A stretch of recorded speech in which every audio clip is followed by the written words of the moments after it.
السلام علیکم ورحمۃ اللہ وبرکاتہ۔ الصلاۃ والسلام علیک یا رسول اللہ وعلی آلک و اصحابک یا نور اللہ۔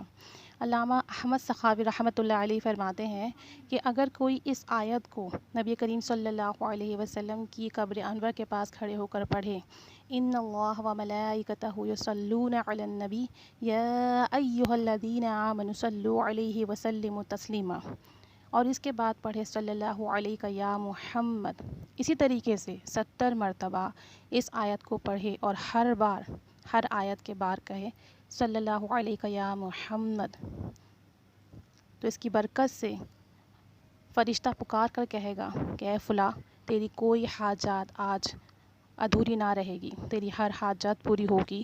تو جو شخص یہ عمل کرے تو انشاءاللہ اس کی برکت سے اس کی دعائیں پوری ہوں گی۔ اگر کوئی روزہ مبارک پر موجود نہیں ہے تو وہ اپنے گھر میں یا جس جگہ موجود ہے وہاں آنکھیں بند کر کے روزہ مبارک کا تصور کر کے اسے پڑھے اور اس کے بعد اپنی حاجت کے لیے دعا کرے۔ انشاءاللہ عز و جل اللہ کی رحمت سے امید ہے کہ دعائیں قبول ہوں گی۔